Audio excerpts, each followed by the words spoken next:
understand the passing messages between sprites. You may wonder as to how the actions of sprites affect each other. For example, what if you want sprite A to move when it gets the message from sprite B? In Scratch, you can use the broadcast message 1 block and the when I receive message 1 block from the events block category to pass messages among sprites. You can even communicate between sprites and the stage by sending and receiving broadcast. Consider the following example where three sprites, an octopus, a shark, and a fish, are conversing with each other.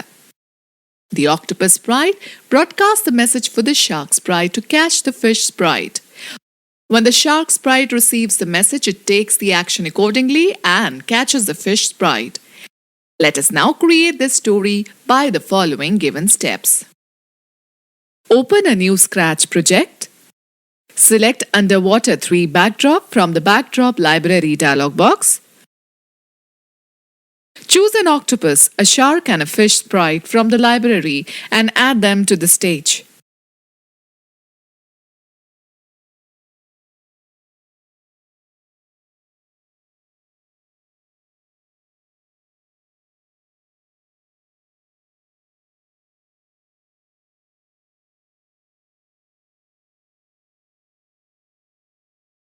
Place the sprites on the stage.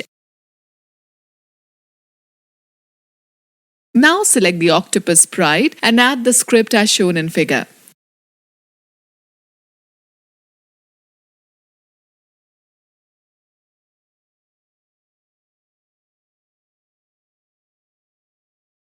Observe the broadcast block used in the script.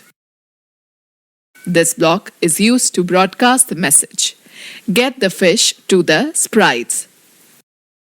Now, select the shark sprite on the stage and add the script as shown in figure.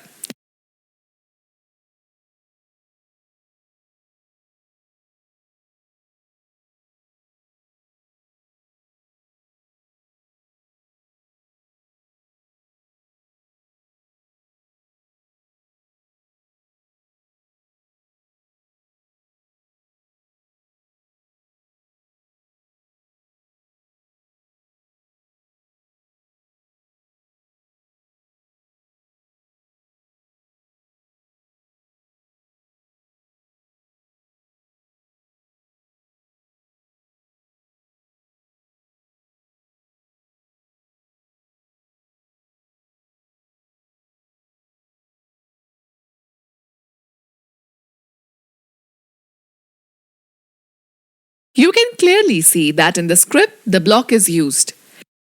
This ensures that the broadcast message sent by the octopus sprite is received by the shark sprite. The shark sprite will act after getting the broadcast message, get the fish.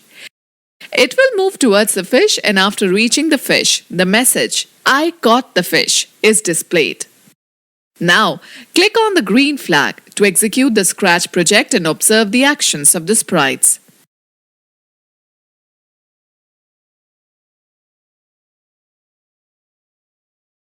Okay, let us know more.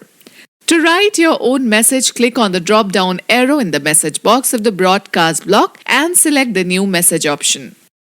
Students, now let us talk about control blocks. The control blocks let you control the flow of execution of steps in a script.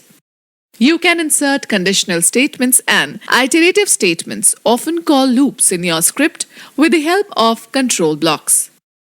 Control blocks provide you a lot of capabilities such as event-driven programming, creating loops, execution of control logic, and many more. Some most commonly used control blocks are discussed below. Using if block. The if block performs a set of actions if the given condition is true. The condition given here is a Boolean condition that either results into true or false. For example, if the mouse pointer touches the sprite will change its direction and color as shown in figure. Using if-then-else block. The if-then-else block is an extension of the if block. The script under the if block is executed if the given condition evaluates to true. Otherwise, the script under else is executed. Look at the script given in figure. Using repeat count block. The repeat count block is used to iterate or repeat a set of commands for a given number of times. For example, the script given in figure shows the move 150 steps block and the turn 90 degrees block are repeated 4 times. Using repeat until block. The repeat until block is used in the same manner as that of the repeat count block, except that it checks for the given condition. The block of script is repeated until the given condition results into false. As soon as the condition becomes true, the script stops repeating. The script given in figure explains the working of a repeat until block. Using forever block. The forever block is used to repeat a set of commands forever, that is, till infinity. In other words, if this block is used, the set of commands will be executed without stopping. Observe the script given in figure. Nesting of blocks. You can use various blocks inside each other to perform certain tasks. This is called nesting of blocks. For example, you can use a repeat block inside a forever block or an if block inside the repeat box.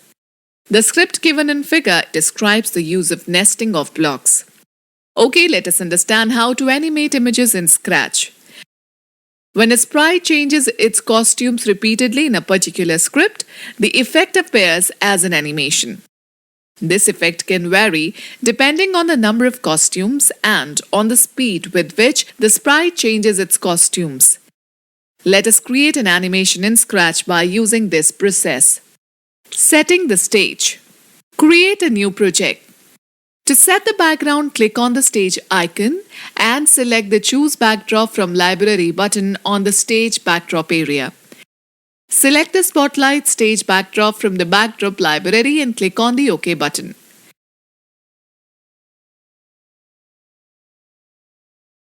Creating the costumes. Delete the default cat sprite. To add the ballerina sprite on to the stage, click on the Choose Sprite from Library button. The Sprite Library dialog box will appear. Select the sprite ballerina from the library and click on OK. The ballerina sprite will be added on the stage area. Now click on the Costumes tab and select the costume ballerina A from the other similar choices for your animation. Now adjust the location of the sprite on the stage.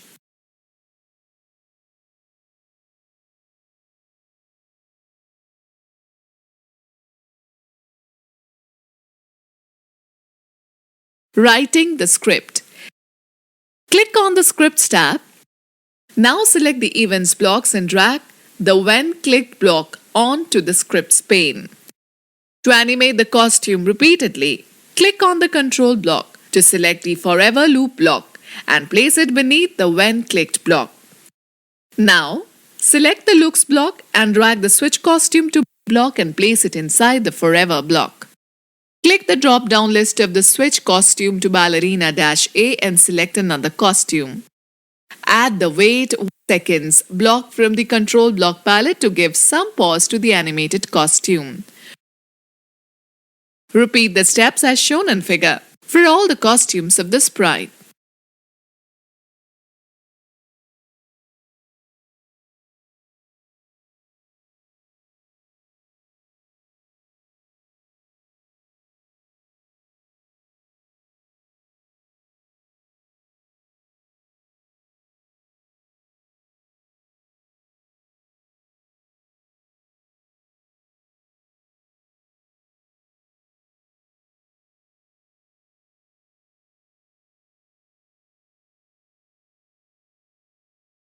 Now save your project and click on the flag symbol to run your animation. Okay students, let us take a recap of this chapter. Scratch is a visual programming language designed to enhance the analytical and logical skills of the students.